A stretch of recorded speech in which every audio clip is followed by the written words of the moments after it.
Neuromante de William Gibson. La expedición de compras. 3. En casa. La casa era EMBA, el ensanche, el eje metropolitano Boston-Atlanta. Programa un mapa que muestre la frecuencia de intercambio de información.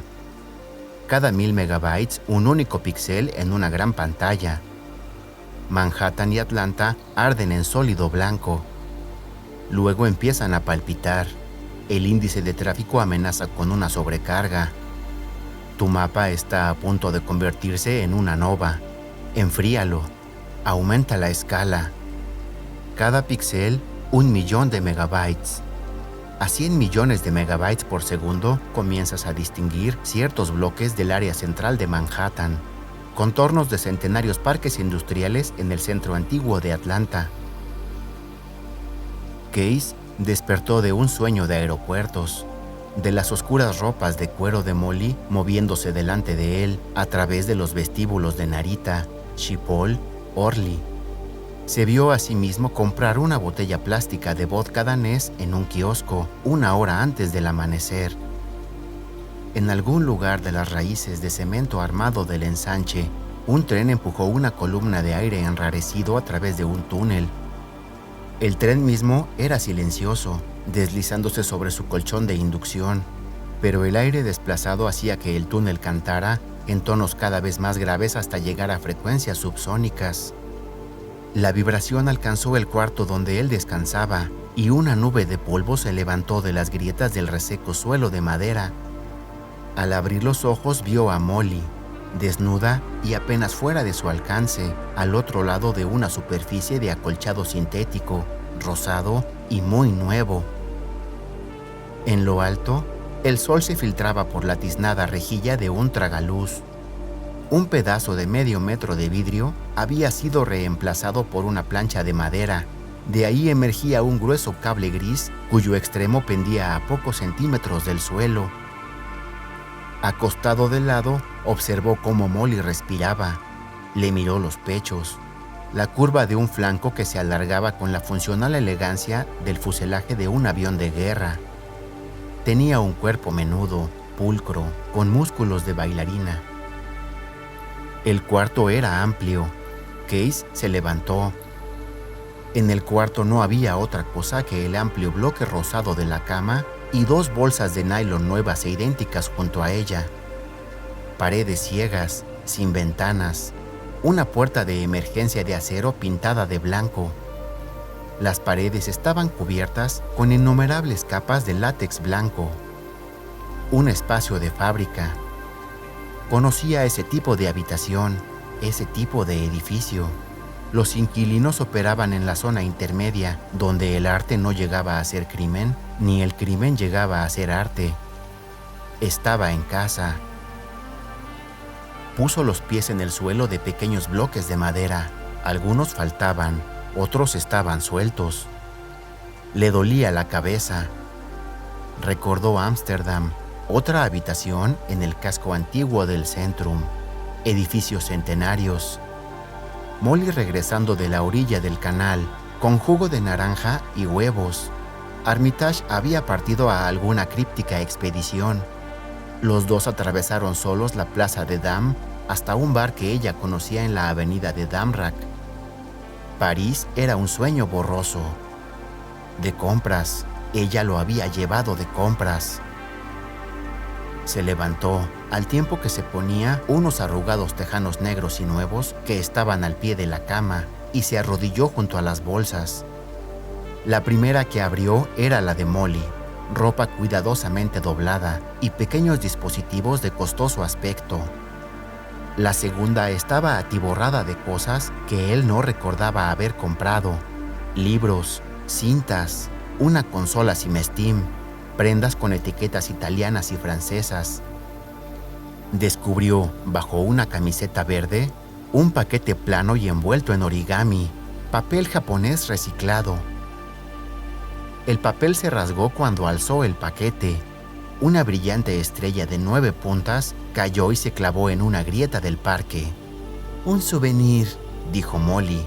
Me di cuenta que no dejabas de mirarlos. Él se volvió y la vio sentada de piernas cruzadas sobre la cama, adormilada, rascándose el estómago con uñas rojas.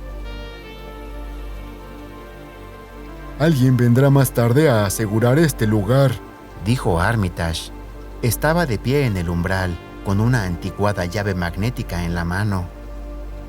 Molly preparaba café en un diminuto hornillo alemán que había sacado de la bolsa.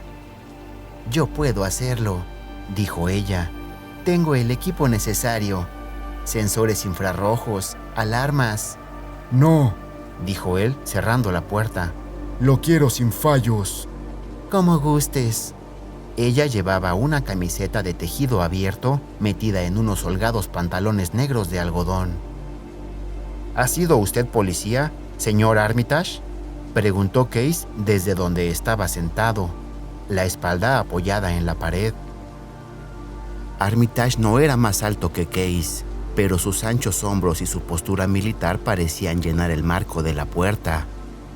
Estaba vestido con un sombrío traje italiano, y en la mano derecha sostenía un maletín blando de cuero negro. No llevaba ya el pendiente de las fuerzas especiales.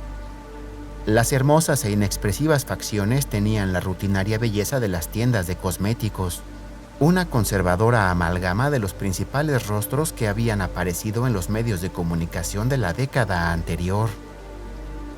El débil brillo de los ojos acrecentaba el efecto de máscara. Case comenzó a lamentar la pregunta.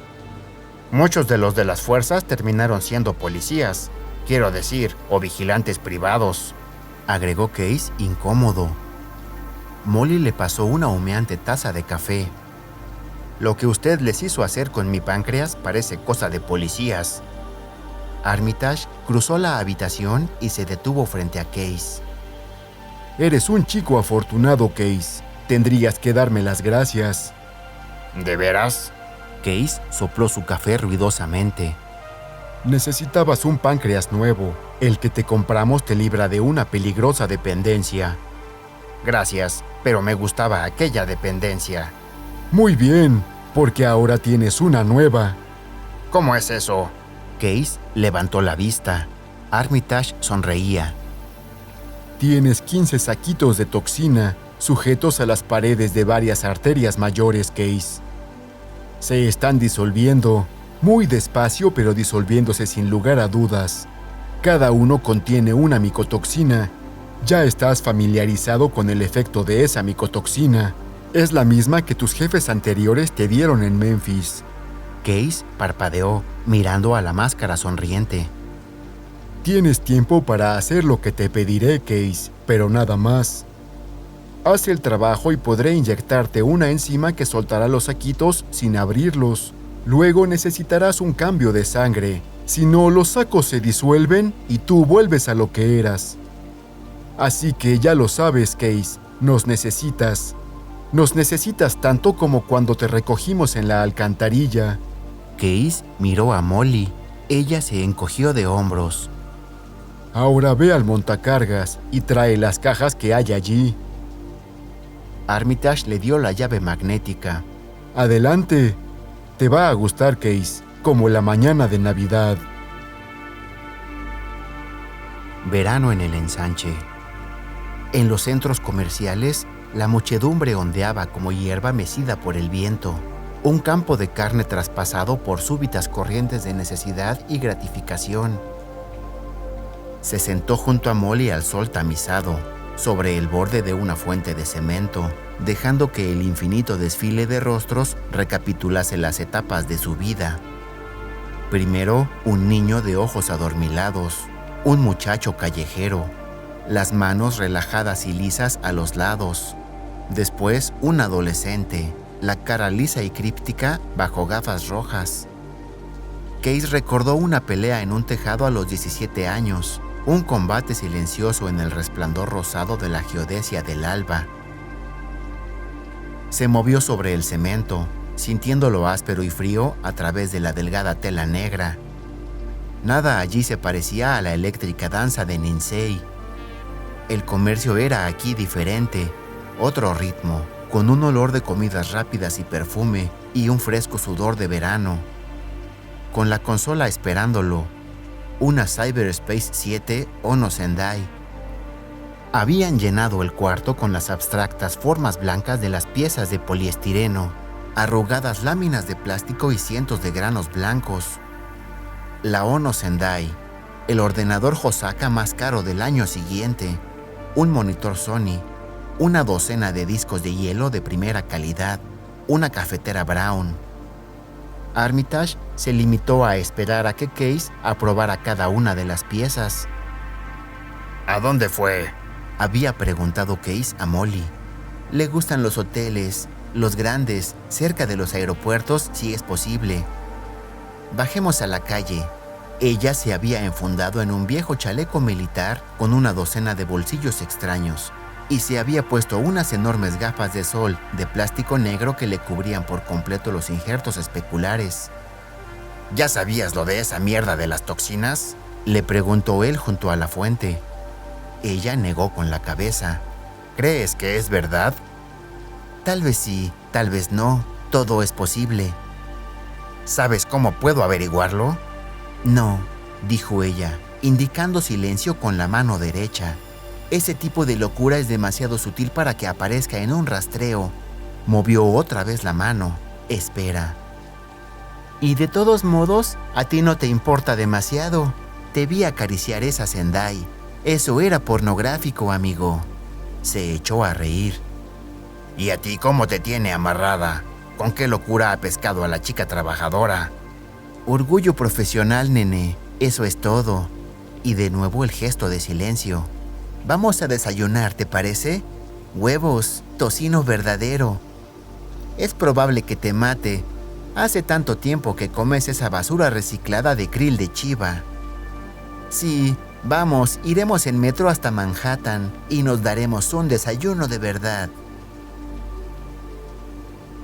Un neón sin vida anunciaba Metro Holographics en polvorientas mayúsculas de tubos de vidrio. Case se hurgó la hilacha de tocino que se le había alojado entre los dientes. Había renunciado a preguntarle a dónde iban y por qué. Codazos en las costillas y el gesto de silencio era toda la respuesta que había obtenido. Ella hablaba de las modas de la temporada, de deportes y de un escándalo político en California desconocido para él. Recorrió con la mirada la desierta calle sin salida. Una hoja de periódico atravesó a saltos la intersección. Vientos inesperados en el lado este, algo relacionado con la convección y una superposición de las cúpulas. Case miró por la ventana el aviso muerto. El ensanche de ella no era el ensanche de él, concluyó. Lo había guiado a través de una docena de bares y de clubes que él nunca había visto antes, ocupándose de los negocios, por lo general con apenas un gesto, manteniendo contactos.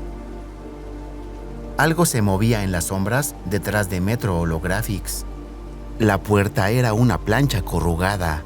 Frente a ella, las manos de Molly ejecutaron fluidamente una intrincada secuencia de movimientos que él no pudo seguir. Alcanzó a ver la señal de aceptado, un dedo pulgar acariciando la yema del índice. La puerta se abrió para adentro y ella lo condujo hacia el olor a polvo. Estaban en un claro. Densas marañas de desechos se alzaban a ambos lados sobre las paredes cubiertas por estanterías de arruinados libros de bolsillo. La basura parecía algo que hubiese crecido allí, un hongo de metal y plástico retorcido. A veces se distinguía algún objeto, pero luego parecía desvanecerse otra vez entre la masa. Las entrañas de un televisor tan viejo que estaba salpicado de fragmentos de tubos de vidrio, una antena de disco abollada, un cubo marrón de plástico lleno de corroídos tubos de aleación. Una enorme pila de viejas revistas se había desplomado sobre el espacio abierto. Carne de veranos perdidos, mirando ciegamente hacia arriba mientras él seguía la espalda de ella a través de un angosto cañón de metales comprimidos. Escuchó el ruido de la puerta que se cerraba detrás de ellos. No volteó la cabeza. El túnel terminaba con una antigua manta del ejército, colgada sobre el umbral de una puerta. Cuando Molly la apartó para pasar, salió un raudal de luz blanca. 4 paredes cuadradas de plástico blanco y liso que cubría también el techo. Suelo de baldosas blanco hospital, con un diseño antideslizante de pequeños discos en relieve. En el centro había una mesa de madera blanca y cuadrada y 4 sillas blancas plegables. El hombre que apareció en la puerta detrás de ellos, parpadeando, con la manta cubriéndole el hombro como una capa, parecía haber sido diseñado en un túnel de viento. Tenía las orejas muy pequeñas, aplastadas sobre un cráneo estrecho, y los grandes dientes, revelados por algo que no era del todo una sonrisa, estaban acentuadamente inclinados hacia atrás. Llevaba una antigua chaqueta de paño y sostenía en la mano izquierda una pistola de algún tipo. Los escrutó con la mirada, parpadeó y dejó caer la pistola en un bolsillo de la chaqueta. Le hizo una seña a Case. Señaló hacia un bloque de plástico blanco apoyado cerca de la puerta. Case caminó hacia allí y vio que era un macizo panel de circuitos de casi 1 centímetro de espesor. Ayudó al hombre a levantarlo y ponerlo en el umbral. Unos dedos rápidos y manchados de nicotina lo sujetaron con cinta blanca adhesiva. Un ventilador oculto comenzó a ronronear. «Tiempo», dijo el hombre enderezándose. «Y contando. Tú conoces la tarifa, Molly». «Necesitamos un rastreo finlandés para implantes». «Entonces colócate entre los postes. Párate en la cinta. Endereza la espalda. Así. Ahora date la vuelta. Un 360 completo». Case miró cómo Molly giraba entre los 2 frágiles pedestales atiborrados de sensores. El hombre sacó un pequeño monitor de bolsillo y lo miró de soslayo. «Hay algo nuevo en tu cabeza, sí. Silicón. Capa de carbones pirolíticos. Un reloj, ¿verdad? Los lentes me dan la lectura de siempre. Carbones isotrópicos de baja temperatura. Mejor biocompatibilidad con pirolíticos. Pero eso es asunto tuyo, ¿verdad? Lo mismo tus garras». «Ven aquí, Case», dijo Molly. Vio una X rayada en negro sobre el suelo blanco. «Date la vuelta, despacio». «Este tipo es virgen». El hombre se encogió de hombros. «Un trabajo dental barato, nada más». «¿Le examinas lo biológico?» Molly bajó la cremallera de su chaqueta verde y se quitó las gafas oscuras. «Sube a la mesa, chiquillo. Vamos a hacerte una pequeña biopsia». Soltó una risotada que reveló aún más sus dientes amarillos. «Nada, palabra de finlandés. No tienes micros ni bombas en la corteza. ¿Quieres que cierre la pantalla?» «Solo el tiempo que tardes en marcharte, finlandés. Luego vamos a querer pantalla entera por el tiempo que queramos». «Por el finlandés no hay problema, Molly. Tú solo estás pagando por segundo». Sellaron la puerta detrás de él, y Molly dio la vuelta a una de las sillas blancas y se sentó apoyando el mentón en los brazos cruzados. «Ahora hablaremos. Esto es lo más privado que puedo pagar». ¿De qué? «De lo que estamos haciendo». ¿Qué estamos haciendo? «Trabajar para Armitage». ¿Y dices que no es para su beneficio?» «Sí, vi tu perfil, Case, y he visto el resto de nuestra lista de compras». «¿Has trabajado alguna vez con los muertos?» No. Case miró su reflejo en las gafas. Supongo que podría. Soy bueno en lo que hago. La conjugación en presente lo puso nervioso. «¿Sabes que Dixie Flatline está muerto?» Él asintió. El corazón, oí decir. «Tú vas a trabajar con su estructura», sonrió. «Te enseñaron los trucos, ¿eh? Él y Quinn. Por cierto, conozco a Quinn, un verdadero imbécil». ¿Alguien tiene un registro de McCoy Polly? ¿Quién? Case se sentó y apoyó los codos en la mesa. No me lo puedo imaginar. Nunca se lo habría dejado hacer. «Sensorred. Le pagaron una mega. Apuesta lo que quieras». ¿Murió Quinn también? «No tendremos esa suerte. Está en Europa. Él no entra en esto». Bueno, si podemos conseguir al Flatline, hemos ganado. Era el mejor. ¿Sabes que tuvo 3 muertes cerebrales? Ella asintió. Un electroencefalograma horizontal. Me mostraron cintas. Mira, Case, desde que entré he tratado de averiguar quién está apoyando a Armitage y no parece que sea un Zaibatsu, un gobierno o una subsidiaria de la Yakuza. Armitage recibe órdenes. Alguien le dice que vaya a Chiba, recoja a una anfeta que está bamboleándose por última vez en el cinturón de los quemados y que negocie un programa para la operación con que lo van a arreglar. Podríamos haber comprado 20 vaqueros de primera con lo que el mercado estaba dispuesto a pagar por ese programa quirúrgico. Eras bueno, pero no tanto. Molly se rascó un lado de la nariz. Es obvio que para alguien tiene sentido, alguien grande. No dejes que te ofenda, sonrió. Vamos a activar un programa de los fuertes, Case, solo para conseguir la estructura del Flatline. Sensorred la tiene guardada en una bóveda de un archivo de las afueras, y los de Sensorred tienen todos los nuevos materiales para la temporada de otoño guardados allí también. Roba eso y seríamos más ricos que la mierda, pero no, tenemos que conseguir el Flatline y nada más. Es raro. Sí, es todo muy raro. Tú eres rara, esta cueva es rara. ¿Y quién es esa rara tortuguita de tierra que está allí afuera en el pasillo? El finlandés es un antiguo contacto. Una fachada sobre todo. Software. Lo de la privacidad es un negocio adicional.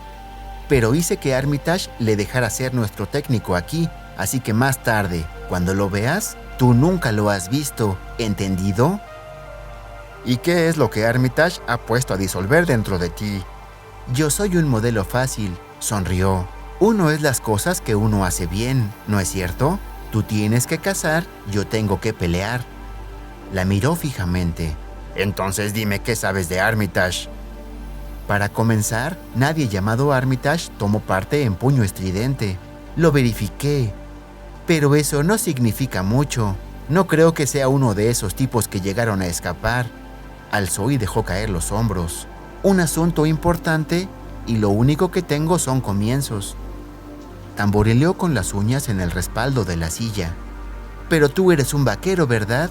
Quiero decir, a lo mejor puedes echar un vistazo por ahí. Sonrió. Él me mataría. Tal vez sí, tal vez no. Creo que te necesita, Case, y mucho. Además, eres un chico listo, ¿no? Tú puedes engañarlo, seguro. ¿Qué más hay en esa lista que mencionaste? Juguetes, la mayoría para ti. Y un psicópata certificado de nombre Peter Riviera. Un tipo realmente feo. ¿Dónde está? No lo sé, pero es un jodido enfermo de verdad. Vi su perfil. Hizo una mueca. Es atroz. Se puso de pie y se estiró como un gato. Así que tenemos un negocio en marcha. Muchacho, ¿estamos juntos en esto? ¿Socios? Case la miró. Tengo muchas opciones, ¿eh? Ella rió. Ya lo entendiste, vaquero.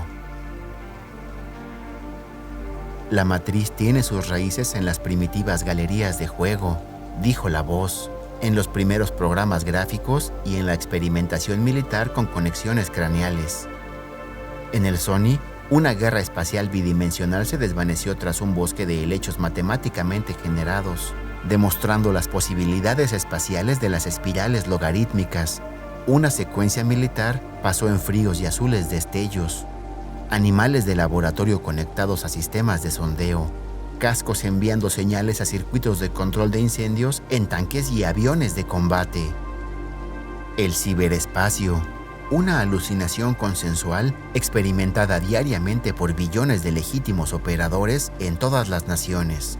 Por niños a quienes se enseña altos conceptos matemáticos. Una representación gráfica de la información abstraída de los bancos de todos los ordenadores del sistema humano. Una complejidad inimaginable. Líneas de luz clasificadas en el no espacio de la mente. Conglomerados y constelaciones de información como las luces de una ciudad que se aleja. ¿Qué es eso?, preguntó Molly mientras él giraba el selector de canales. Un programa para niños. Un aluvión discontinuo de imágenes mientras el selector se movía. «Off», le dijo el Hosaka. «¿Quieres probar ahora, Case?» Miércoles, 8 días después de haber despertado en el hotel barato, con Molly junto a él. «¿Quieres que me vaya, Case? Quizá te sea más fácil a solas». Él sacudió la cabeza. No, quédate. No tiene importancia. Se colocó la cinta de esponja negra en la frente, cuidando de no perturbar los dermátodos de la Sendai. Observó la consola en su regazo sin verla realmente, viendo en cambio la ventana del negocio de Ninsei, el shuriken de cromo ardiendo bajo el neón reflejado. Alzó los ojos. En la pared, justo encima del Sony, había colgado el regalo de Molly. Lo había clavado con un alfiler de cabeza amarilla por el agujero del centro. Cerró los ojos. Encontró la rugosa superficie del interruptor. Y en la cruenta oscuridad de sus ojos cerrados, un hervor de fosfenos de plata que llegaban desde el filo del espacio. Imágenes hipnagógicas que pasaban a gran velocidad como una película de fotogramas aleatorios. Símbolos, figuras, un borroso y fragmentado mandala de información visual. «Por favor», rogó, «ahora». Un disco gris del color del cielo de Chiba. «Ahora». El disco empezaba a rotar rápidamente, convirtiéndose en una esfera de gris más pálido, expandiéndose. Y fluyó, floreció hacia él. Truco origami de neón fluido. El despliegue de un hogar que no conocía distancias. Su país, transparente tablero de ajedrez tridimensional que se extendía al infinito. Un ojo interior que se abría a la escalonada pirámide escarlata del centro de fisión de la costa este, ardiendo detrás de los cubos verdes del Mitsubishi Bank of America. Y en lo alto, y muy a lo lejos, los brazos espirales de sistemas militares, inalcanzables para siempre. Y en algún lugar se encontró riendo, en una buhardilla pintada de blanco, con dedos distantes que acariciaban el tablero y lágrimas de alivio que le arrasaban el rostro. Molly se había marchado cuando se quitó los trodos y la buhardilla estaba a oscuras. Consultó la hora. Había permanecido 5 horas en el ciberespacio. Llevó los Ono Sendai a una de las nuevas mesas de trabajo y se desplomó sobre la cama, tirando el saco de dormir de seda negra de Molly para cubrirse la cabeza. El dispositivo de seguridad acoplado a la puerta de emergencia sonó 2 veces. Entrada solicitada. Dijo. Individuo verificado por mi programa. Entonces abre. Case se quitó la seda de la cara y se incorporó mientras la puerta se abría, esperando ver a Molly o a Armitage. «Cristo», dijo una voz ronca. «Ya sé que esa perra puede ver en la oscuridad». Una rechoncha silueta entró y cerró la puerta. «Enciende la luz, ¿de acuerdo?» Case bajó a gatas de la cama y encontró el anticuado interruptor.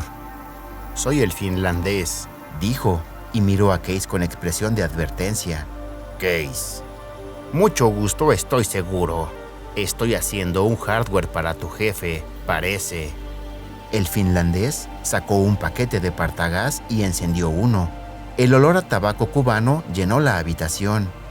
Fue hacia la mesa de trabajo y miró los Ono Sendai. Parece común, eso se arregla pronto. Pero aquí está tu problema, muchacho. Extrajo un mugriento sobre manila del interior de la chaqueta, echó cenizas al suelo y sacó del sobre un rectángulo negro sin distintivo alguno. Malditos prototipos de fábrica, dijo arrojando el objeto sobre la mesa. Incrústalos en un bloque de policarbonato y no puedes examinarlos con un láser sin arruinar el sistema. Defensas contra rayos X, ultrasondeos y quién sabe qué más. Conseguiremos entrar, pero para los pecadores no hay descanso, ¿verdad? Dobló el sobre con mucho cuidado y lo guardó en un bolsillo interior. ¿Qué es? Es básicamente un interruptor flip-flop. Conéctalo a tu Sendai. Puedes acceder al Simesteam en vivo o en registro sin tener que salir de la matriz. ¿Para qué? No tengo idea. Sé que estoy preparando a Molly para un equipo de transmisión y quizá puedas acceder a su sensorio. El finlandés se rascó el mentón. Así que ahora vas a descubrir cómo aprietan esos pantalones, ¿eh? 4. Case estaba sentado en la buhardilla con los dermatrodos pegados en la frente, contemplando cómo unas motas bailaban en la diluida luz solar que se filtraba por la rejilla de arriba. Una cuenta regresiva progresaba en una esquina de la pantalla del monitor. Los vaqueros no entraban en Simestim, pensó, porque era básicamente un juguete de la carne. Sabía que los trodos que usaba y la pequeña tiara plástica que colgaba de un tablero Simestim eran básicamente lo mismo, y que la matriz de ciberespacio era en realidad una drástica simplificación del sensorio humano, al menos en términos de presentación. Pero el Simestim mismo le parecía una gratuita multiplicación de entrada de carne. Los equipos que se vendían al público estaban especialmente editados, por supuesto, de modo que si a Tali Isham le daba un dolor de cabeza en el curso de un segmento, uno lo sentía. La pantalla emitió una advertencia de 2 segundos. El nuevo interruptor fue sujetado a los Sendai con una delgada cinta de fibras ópticas. Y 1, y 2, y... El ciberespacio entró en existencia desde los puntos cardinales. Suave, pensó él, pero no bastante suave. Tengo que trabajar en eso. Luego movió el nuevo interruptor. La abrupta sacudida hacia otra carne. La matriz desapareció, una onda de color y sonido. Ella se movía por una calle atestada de gente, por delante de puestos donde vendían software en rebaja. Precios escritos con rotuladores de fieltro sobre láminas de plástico, fragmentos de música desde innumerables altavoces, olores a orín, perfume, pastas de Kirill frito. Durante algunos despavoridos segundos, luchó inútilmente por controlarla. Al fin renunció, se convirtió en pasajero detrás de los ojos de ella. Los lentes no parecían aplacar en absoluto la luz del sol. Se preguntó si los amplificadores implantados tendrían un dispositivo de compensación automática. Unos alfanuméricos azules parpadeaban la hora en la parte baja del campo periférico izquierdo. Está fanfarroneando, pensó él. El lenguaje corporal de ella era desorientador, el estilo extranjero. Parecía estar siempre a punto de chocar con alguien, pero la gente desaparecía delante de ella. Se hacía a un lado, le abría paso. «¿Cómo te va, Case?» Él oyó las palabras y sintió como ella las decía. Ella deslizó una mano bajo la chaqueta, la punta de un dedo que se movía en círculos sobre un pezón cubierto de seda tibia. La sensación le hizo contener el aliento. Ella se echó a reír. Pero el enlace era unidireccional. Él no tenía modo de replicar. 2 calles después atravesaba las afueras de Memory Lane. Case seguía tratando de que ella volviera los ojos hacia los puntos de referencia que él habría empleado para encontrar el camino. Comenzó a encontrar irritante la pasividad de la situación. La transición al ciberespacio, cuando movió el interruptor, fue instantánea. Descendió a lo largo de un muro de hielo primitivo que pertenecía a la Biblioteca Pública de Nueva York, contando automáticamente ventanas potenciales. Conectándose de nuevo al sensorio de ella, entró en el sinuoso flujo de los músculos, en los sentidos agudos y brillantes. Se encontró pensando en la mente con la que compartía aquellas sensaciones. ¿Qué sabía de ella?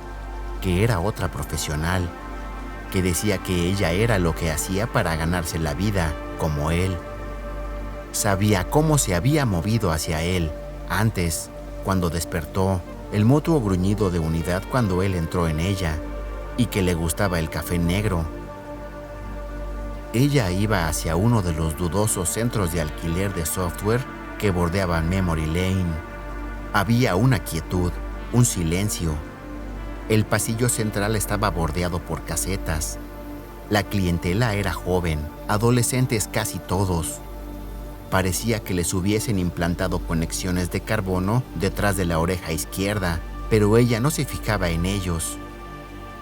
En los mostradores que había frente a las casetas se exhibían cientos de tiras de Microsoft, fragmentos angulares de silicio coloreado, montados bajo burbujas transparentes y oblongas sobre cartulina blanca. Molly fue hacia la 7ª caseta de la pared sur. Tras el mostrador, un muchacho de cabeza afeitada miraba sin expresión el vacío. Una docena de puntas de Microsoft le salía del enchufe de detrás de la oreja. «Larry, ¿estás aquí?» Molly se puso frente a él. Los ojos del muchacho la enfocaron. Se incorporó de la silla y con una uña sucia quitó una astilla magenta brillante del enchufe. Larry. Molly, asintió él. Tengo trabajo para algunos de tus amigos, Larry. Larry sacó una caja plana de plástico del bolsillo de su camisa deportiva roja. La abrió, colocó el Microsoft junto a otra docena, vaciló, escogió un lustroso chip negro que era ligeramente más largo que los otros y se lo insertó suavemente en la cabeza. Entornó los ojos. «Molly lleva un pasajero», dijo, «y a Larry eso no le gusta». «Hey», dijo ella, «no sabía que fueras tan sensible. Estoy impresionada. Cuesta mucho llegar a ser tan sensible». «¿La conozco, señora?» La mirada perdida regresó. ¿Está pensando en comprar software? Estoy buscando a los modernos. Llevas un pasajero, Molly. Esto lo dice. Dio unos golpecitos a la astilla negra. Alguien está usando tus ojos. Mi socio. Dile a tu socio que se vaya. Tengo algo para los panteras modernos, Larry. ¿De qué está hablando, señora? Case, despega, dijo ella, y él movió el interruptor y regresó instantáneamente a la matriz. Impresiones fantasmales del centro de software colgaron durante algunos segundos en la zumbante calma del ciberespacio. «Panteras modernos», le dijo al Hosaka quitando los trodos. «Un resumen de 5 minutos». «Listo», dijo el ordenador. No era un nombre que él conociera. Algo nuevo, algo que había aparecido después de que él se marchara de Chiba. La juventud del ensanche era barrida por las modas a la velocidad de la luz. Subculturas enteras podían surgir de la noche a la mañana, florecer unos pocos meses y luego desvanecerse por completo. «Adelante», dijo. El Hosaka había dado entrada a un conjunto de archivos, diarios y boletines de noticias. El resumen comenzó con una sostenida imagen congelada en colores que a Case le pareció al principio una especie de collage. La cara de un muchacho, recortada de otra imagen y pegada a la fotografía de una pared cubierta de graffiti. Ojos oscuros, pliegues epicánticos, obvio resultado de la cirugía, una malhumorada salpicadura de acné sobre mejillas pálidas y estrechas. El Hosaka descongeló la imagen. El muchacho se movió, fluyendo con la siniestra gracia de un mimo que finge ser un depredador de la selva. El cuerpo era casi invisible, una garabateada superficie de ladrillos que se le deslizaba limpiamente por el mono ceñido, policarbono mimético. Corte a la doctora Virginia Rambali, socióloga de la Universidad de Nueva York. Su nombre, profesores y facultad palpitando por la pantalla en caracteres alfanuméricos rosados. Dada su inclinación por estos actos aleatorios de surreal violencia, dijo alguien, puede que a nuestros espectadores les resulte difícil comprender por qué sigue usted insistiendo en que este fenómeno no es una forma de terrorismo. La doctora Rambaldi sonrió. Siempre hay un punto en el que el terrorista deja de manipular la gestal de los medios. Un punto en el que es posible que la violencia aumente, pero más allá del cual el terrorista se ha transformado en un síntoma de la propia gestal de estos medios. El terrorismo, tal como lo entendemos comúnmente, está por esencia relacionado con los medios de comunicación. Los panteras modernos difieren de otros llamados terroristas precisamente porque se dan cuenta de todo esto. porque son conscientes del punto en el que los medios separan el acto del terrorismo de la intención sociopolítica original. Déjalo, dijo Case. Case conoció a su primer moderno 2 días después de haber visto en el monitor el resumen del Hosaka. Los modernos, había resuelto, eran una versión contemporánea de los grandes científicos que él había conocido en la adolescencia. Había en el ensanche una suerte de ADN adolescente activo y fantasmal que contenía los preceptos codificados de diversas y efímeras subculturas y los reproducía a intervalos irregulares. Los panteras modernos eran una variante suavizada de los científicos. De haber contado con la tecnología adecuada, todos los grandes científicos habrían tenido enchufes atiborrados de Microsofts. Lo que importaba era el estilo, y el estilo era el mismo. Los modernos eran mercenarios, payasos, tecnofetichistas nihilistas. El que apareció en la puerta de la buhardilla con una caja de disquetes de parte del finlandés era un muchacho de voz suave llamado Angelo. Su cara era un nuevo injerto cultivado en colágeno y polisacáridos de cartílagos de escualo, lisa y repugnante. Uno de los ejemplos de cirugía opcional más desagradables que Case hubiera visto nunca. Cuando Angelo sonrió, dejando entrever los afilados colmillos de un animal grande, Case llegó a sentirse aliviado. Trasplantes dentales, al menos estos ya los conocía.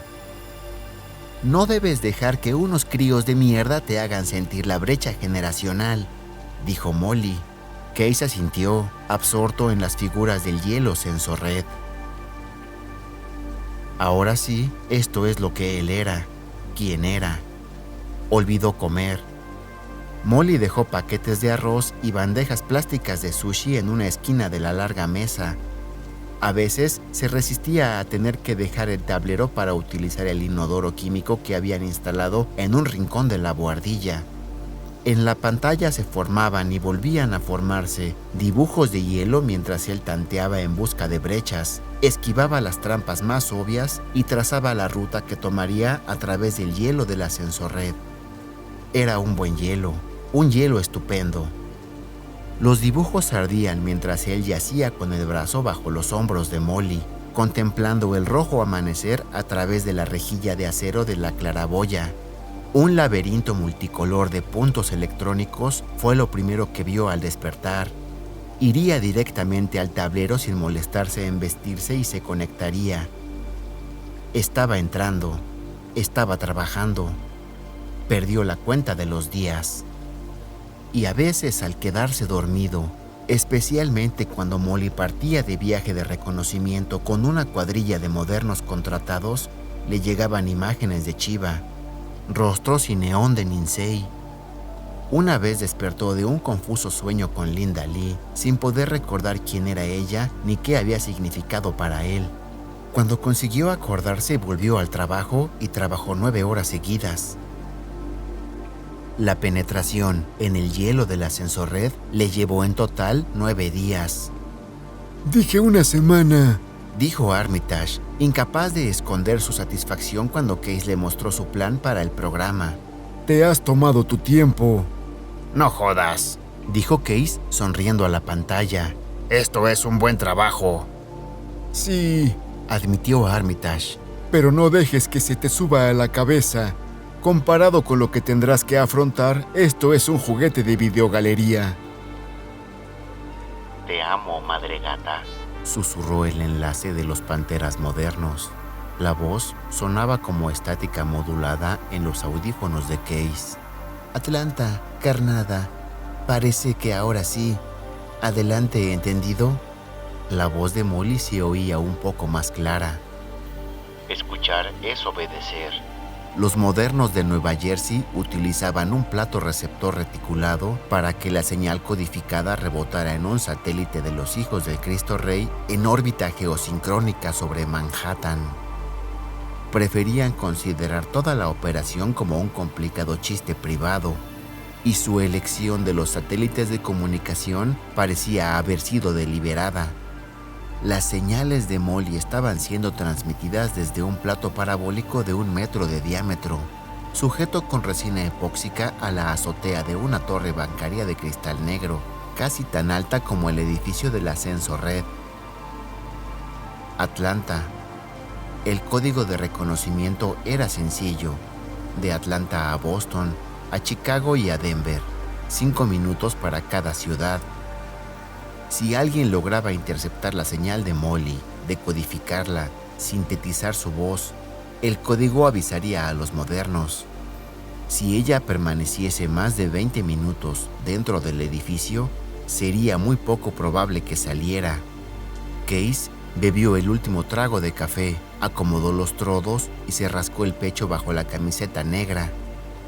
Tenía solo una idea aproximada de lo que los panteras modernos pensaban hacer para distraer a los encargados de seguridad del ascenso Red.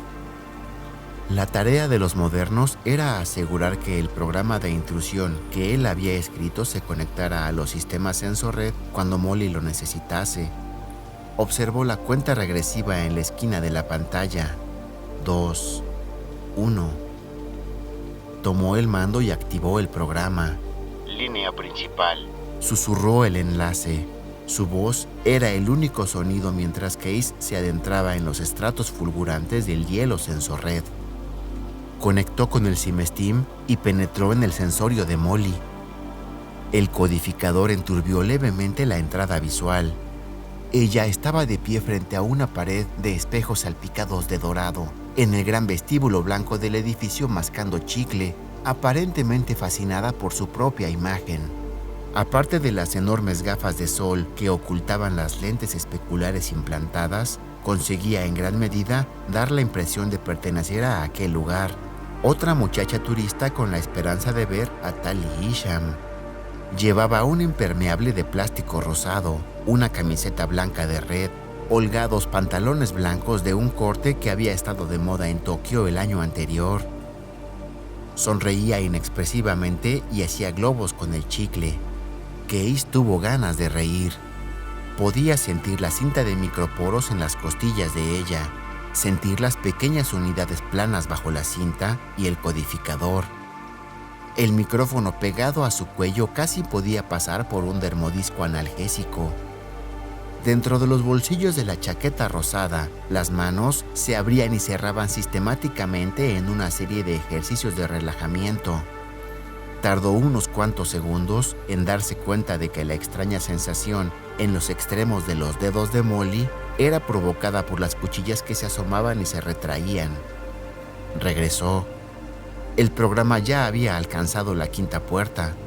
Observó mientras el rompehielos destellaba y cambiaba de posición frente a él, consciente apenas de que sus manos se movían sobre el tablero, haciendo ajustes menores. Traslúcidos planos de color, barajados como un mazo de cartas de prestidigitador. Saca una carta, pensó, cualquiera. La puerta pasó borrosamente, rió. El hielo Ascenso Red había aceptado su entrada como transferencia de rutina desde el centro del consorcio en Los Ángeles. Había entrado. Detrás de él, subprogramas virales se desprendían entreteniéndose con la trama codificada de la puerta, lista para desviar la información correcta de Los Ángeles. Volvió a entrar. Molly se paseaba frente al enorme y circular mostrador de recepción al fondo del vestíbulo. 12:01:20, cuando el anuncio ardió en el nervio óptico de Molly. A medianoche, sincronizado con el chip de detrás del ojo de Molly, el enlace en Jersey había ordenado Línea principal. 9 modernos desperdigados a lo largo de 200 millas del ensanche habían marcado simultáneamente Max Emerg desde cabinas telefónicas. Cada moderno repitió un texto breve, colgó y se perdió en la noche, quitándose los guantes de cirugía.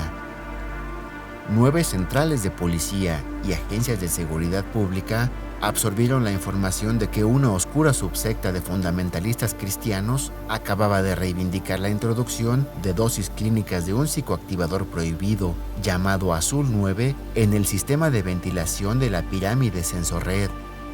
Se había demostrado que Azul 9, conocido en California como Ángel Doliente, había producido paranoia aguda y psicosis homicida en el 85% de los sujetos experimentales. Case movió el interruptor cuando el programa irrumpía por las puertas del subsistema de seguridad del archivo de investigación de la Sensorred. Se encontró entrando en un ascensor. Perdone, pero ¿es usted empleado? El vigilante alzó las cejas. Molly hizo un globo de chicle. No, dijo, hundiendo los nudillos de la mano derecha en el plexo solar del hombre. Cuando él se replegaba sobre sí mismo manoteándose el cinturón en busca de la alarma, ella le golpeó la cabeza contra la pared del ascensor. Masticando con un poco más de rapidez, tocó puerta y stop en el panel iluminado. Sacó una cajita de herramientas del bolsillo de su abrigo e insertó una guía de plomo en el ojo de la cerradura que aseguraba los circuitos del panel. Los Panteras modernos dejaron pasar 4 minutos para que la primera movida tuviese efecto. Luego inyectaron una segunda dosis de información tergiversada. Esta vez la dispararon directamente al sistema de video interno del edificio de la Sensorred. A las 12:04:03, todas las pantallas del edificio parpadearon durante 18 segundos en una frecuencia que produjo convulsiones en un susceptible segmento de empleados de la Sensorred. Entonces, solo algo vagamente parecido a un rostro llenó las pantallas. Las facciones estiradas sobre asimétricas superficies óseas, como una obscena proyección de Mercator. Unos labios azules y húmedos se entreabrieron a medida que la retorcida y alargada mandíbula se movía. Algo, tal vez una mano, una cosa parecida a un rojizo racimo de raíces retorcidas, avanzó vacilante hacia la cámara, se desdibujó y desapareció. Imágenes de contaminación de subliminal fugacidad. Gráficos del sistema de aguas del edificio. Manos enguantadas que manipulaban equipo de laboratorio. Algo que se precipitaba en la oscuridad. El pálido sonido de un golpe en el agua. La pista de audio, con el tono ajustado casi al doble de la velocidad normal de reproducción, era parte de un noticiario de hacía un mes que exponía la potencial utilidad militar de una sustancia bioquímica conocida como HSG. La HSG rige el factor de crecimiento del esqueleto humano. Una sobredosis exacerbaba ciertas células óseas y aceleraba el crecimiento hasta un 1000%. A las 12:05, el núcleo forrado de espejos del consorcio de la Sensorred albergaba a casi más de 3000 empleados. 5 minutos después de medianoche, cuando el mensaje de los modernos finalizaba con un blanco fulgor en las pantallas, la pirámide de la Sensorred emitió un alarido. Media docena de aerodeslizadores del Departamento Táctico de la Policía de Nueva York, respondiendo a la posibilidad de Azul 9 en el sistema de ventilación del edificio, convergían hacia la pirámide de la Sensorred, desplegando toda una batería de reflectores antimotín. Un helicóptero del Grupo de Acción Rápida de Lemba partió desde Riker. Case disparó su segundo programa. Un virus cuidadosamente preparado atacó la trama codificada que vigilaba las órdenes de custodia del segundo subsuelo, donde se guardaba el material de investigación de la Sensorred. «Boston», la voz de Molly. «Estoy abajo». Case cambió la conexión y vio la pared ciega del ascensor. Ella estaba desabrochándose los pantalones blancos. Un abultado paquete, de color idéntico al de su pálido tobillo, estaba sujeto allí con cinta de microporos. Se arrodilló y despegó la cinta. Unas manchas de esmalte rojo salpicaron el policarbono mimético cuando desplegó el traje de moderno. Se quitó el impermeable rosado, lo arrojó junto a los pantalones blancos y comenzó a ponerse el traje por encima de la camiseta de malla blanca. 12:06:26. El virus de Case había abierto una ventana en el hielo de órdenes del archivo. Tecleó y se encontró con un infinito espacio azul en el que había esferas de colores codificados sobre una apretada retícula de neón azul claro. En el no espacio de la matriz, el interior de una determinada estructura de información tenía una dimensión subjetiva ilimitada. Una calculadora de juguete, operada mediante los Sendai de Case, habría presentado ilimitadas lagunas de vacío mediante unas pocas órdenes básicas. Case comenzó a teclear la secuencia que el finlandés había comprado a un salaryman de grado medio con graves problemas de adicción. Empezó a planear por las esferas como si siguiera pistas invisibles. Aquí, esta. Abriéndose paso hacia el interior de la esfera, se encontró bajo una gélida bóveda de neón azul, sin estrellas y lisa como vidrio helado. Disparó un subprograma que provocó ciertas alteraciones en el orden de protección del núcleo. Ahora afuera. Se dio la vuelta con suavidad, mientras el virus rehacía la trama de la ventana. Hecho. En el vestíbulo de la Sensorred, 2 panteras modernos estaban sentados en actitud de alerta detrás de una máquina jardinera rectangular, grabando el desorden con una cámara de video. Ambos llevaban trajes de camaleón. Los de tácticas están levantando barricadas de espuma, apuntó uno de ellos, hablándole al micrófono que tenía en la garganta. Los rápidos siguen tratando de que el helicóptero aterrice. Case movió el interruptor de Simesteam y entró en la agonía de un hueso roto. Molly estaba rígida contra la pared ciega y gris de un largo pasillo. Respiraba con ronquidos entrecortados. Instantáneamente, Case regresó a la matriz. Una intensísima punzada de dolor se le desvaneció en el muslo derecho. ¿Qué está pasando, gente?, preguntó al enlace. No lo sé, contador. La madre ha callado. Espera. El programa de Case estaba rotando. Un finísimo hilo de neón rojo se extendía desde el centro de la ventana restaurada hasta la silueta cambiante del rompehielos. No tenía tiempo para esperar. Tomó aliento y volvió a Molly. Molly dio un paso, intentando apoyarse en la pared del pasillo. En la buhardilla, Case gimió. El segundo paso la llevó por encima de un brazo extendido. Una manga de uniforme brillante de sangre fresca. La fugaz imagen de un tolete de fibra de vidrio hecho trizas. La visión de Molly parecía haberse reducido a una sola línea.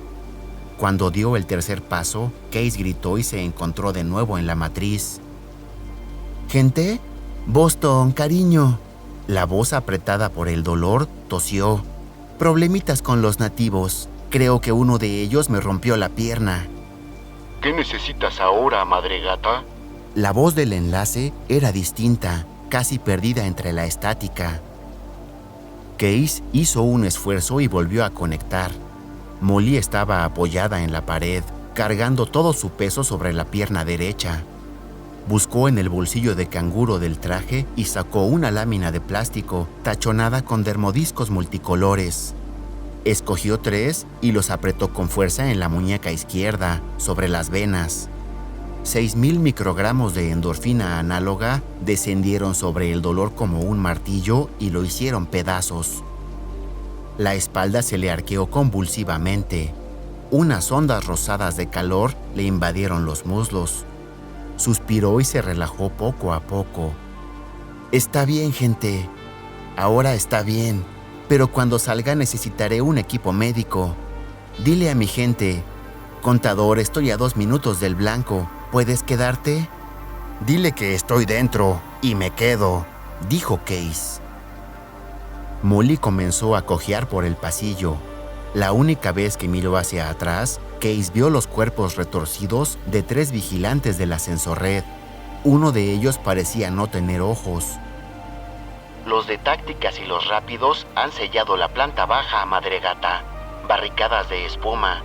El vestíbulo se está poniendo interesante. «Muy interesante aquí abajo», dijo ella al pasar entre 2 puertas de acero gris. «Ya falta poco, contador». Case regresó a la matriz y se quitó los trozos de la frente. Estaba empapado en sudor. Se secó con una toalla. Tomó un breve sorbo de agua de la botella de ciclista que había junto al Hosaka y consultó el plano del archivo. Un palpitante cursor rojo se arrastraba por la silueta de una puerta a escasos milímetros del punto verde que indicaba la ubicación de la estructura del Dixie Flatline. Se preguntó cómo le quedaría la pierna al caminar de esa manera. Con la suficiente endorfina análoga, sería capaz de caminar sobre muñones sangrientos. Apretó el arnés de nylon que lo sujetaba a la silla y se volvió a poner los trodos. Ahora era rutina. Trodos, sentarse y alternar estados. El archivo de investigación de la Sensorred era un espacio cerrado de almacenamiento. Los materiales almacenados allí tenían que ser físicamente retirados antes de que los llevasen a internarse. Molly cojeaba entre las filas de idénticos armarios grises. Dile que 5 más y luego 10 a la izquierda, gente, dijo Case. 5 más y 10 a la izquierda, madre gata, dijo el enlace. Ella giró a la izquierda. Una bibliotecaria de rostro lívido, arrinconada entre dos armarios, con las mejillas empapadas, los ojos en blanco. Molly la ignoró. Case se preguntó qué habrían hecho los modernos para provocar tal grado de terror. Sabía que tenía algo que ver con una falsa amenaza, pero había estado demasiado atento al hielo para seguir la explicación de Molly. Ese es, dijo Case, pero ella ya se había detenido frente al armario donde estaba la estructura. El diseño le recordó a Case las estanterías neoaztecas de la antesala de Julius Dean en Chiva. «Hazlo, contador», dijo Molly. Case pasó al ciberespacio y transmitió una orden que viajó por el hilo rojo a través del hielo del archivo. 5 sistemas de alarma estaban convencidos de que funcionaban todavía. Las 3 complicadas cerraduras se desactivaron, pero consideraron que habían permanecido cerradas. La memoria permanente del Banco Central sufrió una pequeñísima alteración. La estructura había sido retirada por orden ejecutiva un mes antes. Si un bibliotecario quisiese verificar la autorización, encontraría los registros borrados. La puerta se abrió sobre unas bisagras silenciosas. 0467839, dijo Case, y Molly sacó del anaquel una unidad negra de almacenamiento. Se parecía al cargador de un rifle de asalto. Tenía la superficie cubierta con adhesivos de advertencia e índices de seguridad. Molly cerró la puerta del armario y Case regresó a la matriz. Extrajo la línea a través del hielo del archivo. La línea regresó enseguida al programa y activó automáticamente la reversión completa del sistema. Las puertas del ascensor red se cerraron tras él. Los subprogramas se reintrodujeron en el núcleo del rompehielos cuando él dejó atrás las puertas donde habían sido emplazados. «Fuera, gente», dijo y se derrumbó en la silla. Luego de concentrarse en la implementación de un programa, era capaz de continuar conectado y sin embargo consciente de su propio cuerpo. Podrían pasar días antes de que Sensorred descubriese el robo de la estructura. La clave sería la desviación de la transferencia de Los Ángeles, que coincidía demasiado exactamente con el operativo de terror de los modernos. Dudaba que los 3 vigilantes con que Molly se había encontrado en el pasillo viviesen para contarlo. Volvió a cambiar de fase. El ascensor, con la caja de herramientas de Molly sujeta al tablero de control, permanecía donde ella lo había dejado. El vigilante yacía aún ahobillado en el suelo. Case advirtió el dermo que tenía en el cuello por primera vez, algo de Molly para mantenerlo sometido. Ella pasó por encima del vigilante y quitó la caja de herramientas antes de oprimir el botón de vestíbulo. Cuando la puerta del ascensor se abrió con un sonido silbante, una mujer que estaba entre la multitud se abalanzó de espaldas hacia el ascensor y golpeó la cabeza contra la pared de atrás. Molly la ignoró, inclinándose para quitar el dermo del cuello del vigilante. Luego de un puntapié, arrojó los pantalones blancos y el impermeable rosado fuera del ascensor. Tiró también las gafas oscuras y se arregló la capucha sobre la frente. La estructura metida en el bolsillo canguro le pulsaba el esternón. Salió del ascensor. Case había presenciado el pánico anteriormente, pero nunca en un recinto cerrado. Los empleados del ascensorred, después de salir en tropel de los ascensores, habían arremetido contra la salida, solo para encontrarse con las barricadas de espuma de los tácticos y los rifles de arena de los rápidos de Lemba. Los dos grupos, convencidos de que mantenían a raya una horda de asesinos potenciales, se ayudaban mutuamente con una eficacia poco característica. Más allá de los restos de las puertas principales, habían cuerpos apilados en medio de las barricadas. Los latidos huecos de las pistolas antimotín servían de fondo al ruido que hacía la muchedumbre mientras iba y venía atropelladamente sobre el pavimento de mármol del vestíbulo. Case nunca había escuchado un ruido semejante. Tampoco Molly, aparentemente. «¡Jesús!», dijo y vaciló. Era como un lamento increchendo hacia un ululante aullido de terror crudo y absoluto. El suelo del vestíbulo estaba cubierto de cadáveres, ropas de sangre y de largas y pisoteadas trizas de papel amarillo. «Vamos, hermana, nos toca salir». Los ojos de los modernos miraban fijamente desde la enloquecida agitación del policarbono. Sus trajes no se adecuaban a la vorágine de formas y colores que se movía detrás de ellos. «¿Estás herida? Vamos, Tommy te ayudará». Tommy le dio algo al que hablaba, una cámara de video envuelta en policarbono. «Chicago», dijo ella, «estoy en camino». Y entonces comenzó a caer.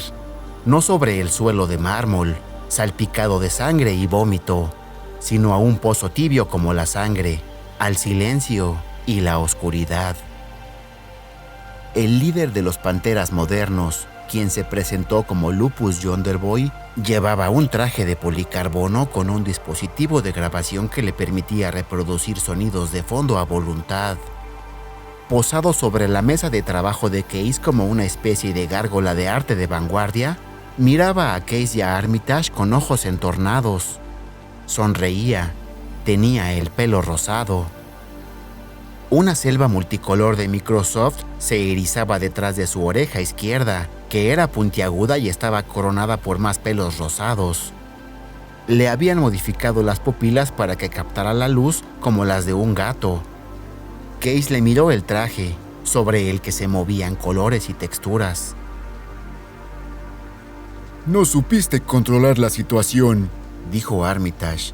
Estaba de pie como una estatua en medio de la buhardilla, envuelto en los oscuros y brillantes pliegues de una gabardina de aspecto costoso. «El caos, señor alguien», dijo Lupus Yonderboy. «Es nuestro estilo y nuestro modo, nuestro plato fuerte. Ella lo sabe. Es ella con quien tratamos, no con usted, señor Quien». En su traje se había formado ahora un extraño diseño angular de tonos crema y pálido verde aguacate. Necesitaba un equipo médico. «Ella está ahí. Nos ocuparemos. Todo está bien». Volvió a sonreír. «Páguele», dijo Case. Armitage lo miró con enfado. «No tenemos dinero». «Ella sí tiene», dijo Yonderboy. «Páguele». Armitage cruzó la habitación en silencio hasta la mesa y sacó 3 gruesos fajos de nuevos yens de los bolsillos de su gabardina. «¿Quiere contarlo?», preguntó a Yonderboy. «No», dijo el Pantera moderno. «Usted pagará. Usted es un señor alguien. Usted paga por seguir siéndolo, no un señor Quien». «Espero que no se trate de una amenaza», le dijo Armitage. «Se trata de un negocio», dijo Yonderboy, metiendo el dinero en el bolsillo delantero del traje. Sonó el teléfono. Case contestó. «Molly», le dijo a Armitage, pasándole el auricular. Las formas geodésicas del ensanche se aclaraban al gris del alba cuando Case salió del edificio. Sentía las extremidades frías e inconexas. No podía dormir. Estaba hastiado de la buhardilla. Lupus se había marchado. Luego a Armitage y a Molly la estaban operando en algún sitio. El suelo vibró bajo sus pies cuando un tren pasó silbante. A lo lejos se oía un ulular de sirenas. Dobló esquinas al azar, llevaba el cuello levantado e iba encogido en una chaqueta nueva de cuero. Arrojó a la alcantarilla el primero de una cadena de Yeyuan luego de haber encendido el siguiente. Intentó imaginar los saquitos de toxina de Armitage disolviéndola en el torrente sanguíneo, las microscópicas membranas adelgazándose cada vez más a medida que caminaba. No parecía real. Tampoco lo parecía la agonía y el temor que había visto a través de los ojos de Molly en el vestíbulo de la ascensorred. Se encontró intentando recordar los rostros de los 3 que había matado en Chiba. Los 2 hombres eran lagunas. La mujer le recordaba a Linda Lee. Un castigado camión de 3 ruedas con ventanas de espejos pasó a saltos junto a él. Cilindros de plástico vacíos rebotaban en la caja. Case se sobresaltó haciéndose a un lado, buscando instintivamente una pared. Un mensaje para ti, Case. En el traje de Lupus Yonder Boy aparecían cíclicamente colores primarios puros. Perdón, no quise asustarte. Case se enderezó, las manos en los bolsillos de la chaqueta. Le llevaba una cabeza al moderno. Tendrías que tener más cuidado, Yonder Boy. Este es el mensaje. Wintermute lo deletreó. ¿Lo envías tú?